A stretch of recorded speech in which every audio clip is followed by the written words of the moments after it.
बड़ी खबर, ईरानी खुफिया मंत्री के ठिकाने पर हमले का वीडियो सामने आया है। यूएस इजराइल के हमले के बाद जोरदार धमाका हुआ। यूएस इजराइल के हमले में ईरानी खुफिया मंत्री इस्माइल खतीब की मौत हुई है। इजराइल के रक्षा मंत्री ने ये दावा किया है।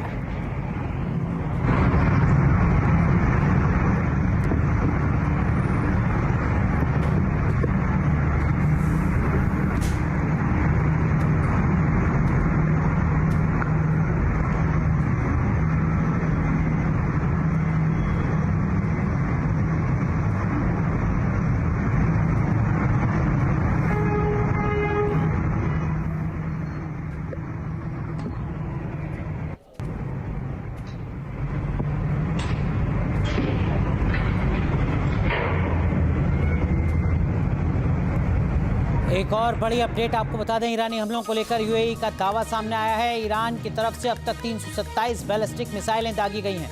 15 क्रूज मिसाइल और 1699 ड्रोन अटैक हुए हैं यूएई पर। ईरान के ज्यादातर हमलों को नाकाम किया गया है। ये दावा यूएई की तरफ से किया जा रहा है।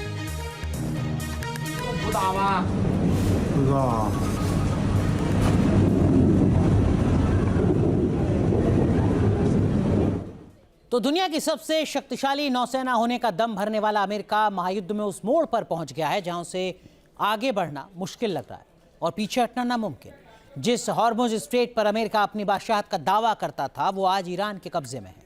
दुनिया का सबसे बड़ा और आधुनिक एयरक्राफ्ट कैरियर माने जाने वाला गिब्राल्टर आर फोर्ड आग की चपेट में है, तो यूएसएस अब्राहम लिंकन ईरानी तटों से दूर हट चुका है। आखिर इस महायुद्ध में क्यों फंस गई है अमेरिकी नौसेना? देखिए रिपोर्ट।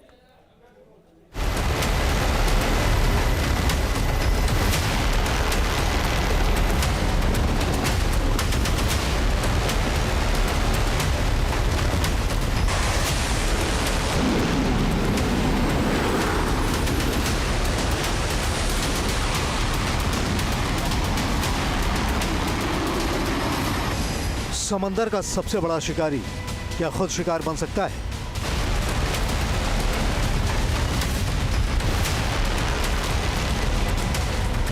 हॉर्मुज की घेराबंदी तोड़ने में नाकाम अमेरिका के सबसे बड़े एयरक्राफ्ट कैरियर आज या तो आग की चपेट में या दुश्मन की मिसाइलों के डर से पीछे हटकर भाग रहे हैं। क्या अमेरिका का समंदर वाला गुरूर टूट चुका है? क्या ईरानी मिसाइलों ने अमेरिकी नौसेना की ताकत को आधा कर दिया है?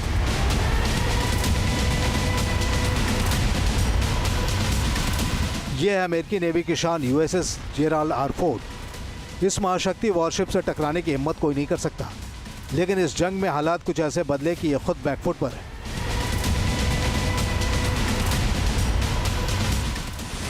अठारह दिनों से ईरान के खिलाफ युद्ध में डटा दुनिया का सबसे बड़ा aircraft carrier USS Gerald R Ford अब रणभूमि से बाहर हो चुका है।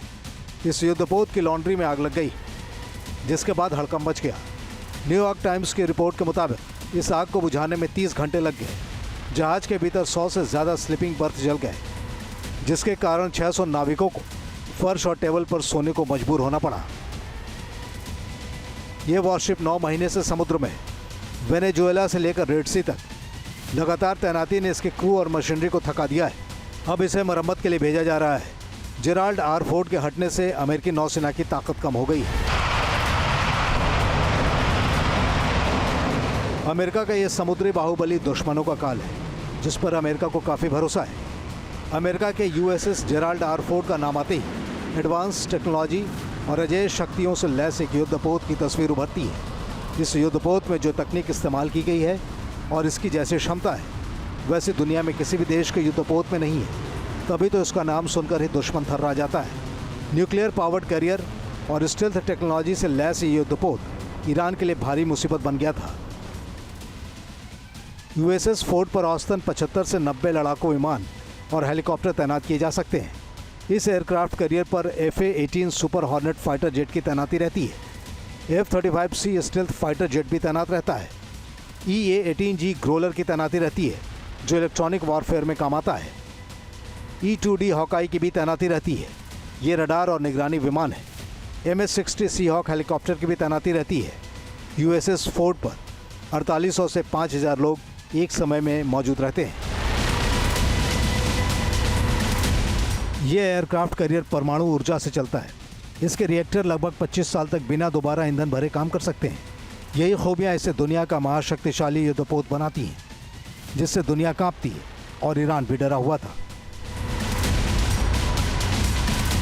1 लाख टन वजनी पोत जब समंदर की लहरों को चीरते हुए आगे बढ़ता है और इसके सामने दुश्मन देशों की निगाहें और रडार दोनों ही ठहर जाते हैं। फोर्ड क्लास केवल युद्ध का हथियार नहीं, बल्कि अमेरिकी वैश्विक रणनीति का महत्वपूर्ण साधन भी है। इसका इस्तेमाल चीन, ईरान और अन्य देशों को चेतावनी देने या फिर क्षेत्रीय संतुलन बनाए रखने के लिए किया जाता है। फोर्ड क्लास कैरियर के साथ पूरा कैरियर स्ट्राइक ग्रुप चलता है, जिसमें विध्वंसक पनडुब्बियां और क्रूजर शामिल हैं। जेराल्ड आर फोर्ड के बाद यूएसएस अब्राहम लिंकन को लेकर जो खबर आई, वो भी अमेरिका की परेशानी बढ़ाने वाली है। चीनी सैटेलाइट इमेजरी ने खुलासा किया कि लिंकन अब ईरानी तट से 350 किलोमीटर दूर अरब आइलैंड के दक्षिण में पीछे की तरफ हट गया है। दूसरी ओर ईरान की मिसाइलें लगातार मिडिल ईस्ट में कोहराम मचा रही हैं। आगे बढ़ने से पहले हम आपको यूएसएस अब्राहम लिंकन की ताकत के बारे में भी जल्दी से बता देते हैं। ये अमेरिका के सबसे विनाशक एयरक्राफ्ट कैरियर्स में से एक है, जो परमाणु ऊर्जा से संचालित होता है। इसे दुनिया का सबसे ताकतवर एयरक्राफ्ट कैरियर माना जाता है।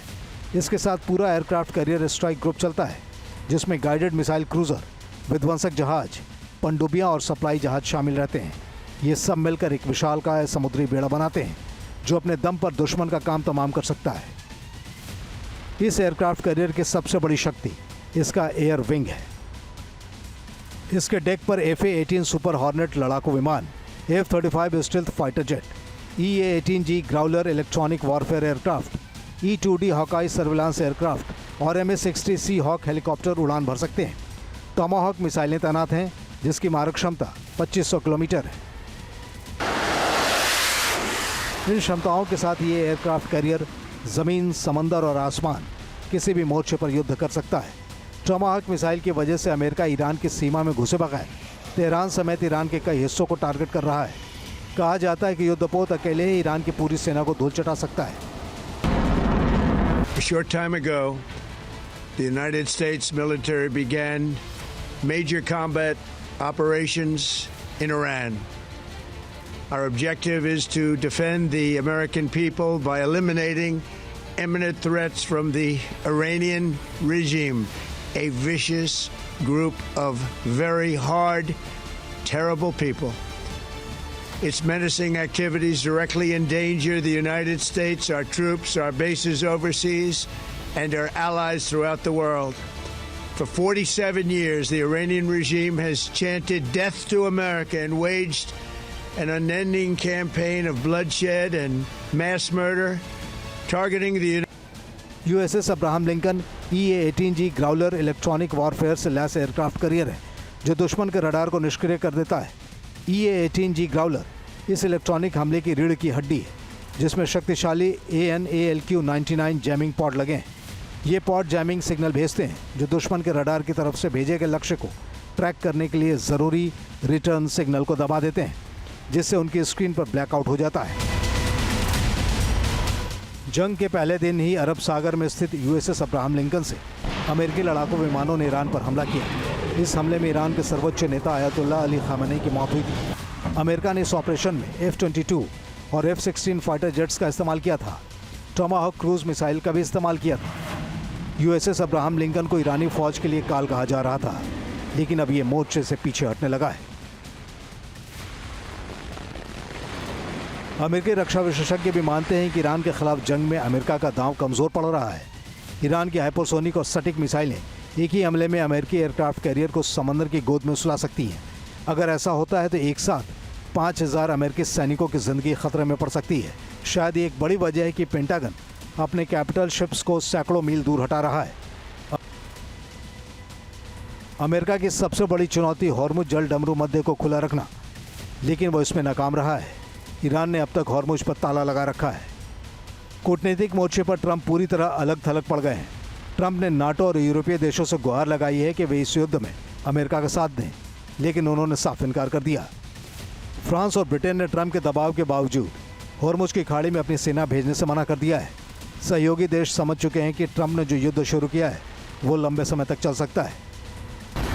अमेरिकी नेवी इतने सारे युद्धपोतों और फाइटर जेट से लैस होने के बाद भी हॉर्मुज की खाड़ी में उतरने का जोखिम उठाने को तैयार नहीं है। एयरक्राफ्ट कैरियर्स को लेकर अमेरिका की एक चिंता ये भी है कि ज़्यादा दूरी से उड़ान भरने वाले विमानों को मिड एयर रिफ्यूलिंग की ज़रूरत पड़ती है, जिससे उनकी मारक क्षमता और सटीक हमला करने की दर कम हो गई है।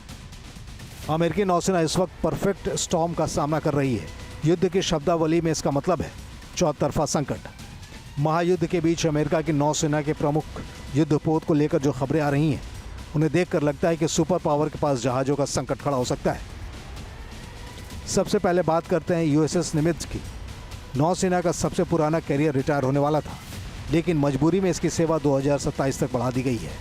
इसी तरह यूएसएस जॉन एफ कैनेडी की डिलीवरी 2027 तक टल गई है। यूएसएस जॉर्ज बुश को फोर्ड की जगह लेनी है, लेकिन इसकी तैनाती में देरी हो रही है। रणनीतिक ज़रूरतों के मुताबिक अमेरिकी नेवी के पास 11 कैरियर्स होने चाहिए, लेकिन मेंटेनेंस और युद्ध के दबाव ने इस संख्या को सीमित कर दिया है। लगातार तैनाती से जहाज़ों की सर्विस लाइफ कम हो रही है। विशेषज्ञों का कहना है कि ये केवल जहाज़ों की कमी नहीं, बल्कि अमेरिकी डॉक्ट्रिन की हार है। ईरान जैसे मिडिल पावर के पास अब ऐसे ड्रोन और मिसाइलें हैं जो अमेरिका के अरबों डॉलर के एयरक्राफ्ट कैरियर को बेकार कर सकते हैं। अमेरिका ने इस खतरे को नज़रअंदाज किया और नतीजा ये हुआ कि अब वो एक ऐसी नौसेना बन गई है जो युद्ध जीतने से ज़्यादा अपने जहाज़ों को बचाने की चिंता कर रही है। इस संकट का एक पहलू ये भी है कि अगर अमेरिकी एयरक्राफ्ट कैरियर्स की इंटरसेप्टर मिसाइलें ख़त्म हो जाती हैं तो उनका सुरक्षा कवच खत्म हो जाएगा। पूर्व अमेरिकी मरीन इंटेलिजेंस अधिकारी स्कॉट रीटर ने चेतावनी दी है कि अमेरिकी पॉलिसी के मुताबिक अगर एयरक्राफ्ट कैरियर की इंटरसेप्टर मिसाइलें खत्म हो जाएं तो अमेरिका प्रीएम्प्टिव परमाणु हमले कर सकता है। हॉर्मुज से लेकर रेड सी तक अमेरिकी नौसेना की साख दांव पर है। क्या अमेरिकी नौसेना अपनी रणनीतिक भूलों को सुधार पाएगी या फिर ये जंग ट्रंप के लिए संकट का समंदर बन जाएगी? Team news nation. आपके मोबाइल पर तुरंत आएगी ब्रेकिंग न्यूज। स्क्रीन पर सबसे पहले दिखेगी बड़ी खबर। देश दुनिया की हर खबर एक जगह। अब आपके मोबाइल पर तुरंत फटाफट इंस्टॉल कीजिए न्यूज़ नेशन ऐप और रखिए खुद को अपडेट।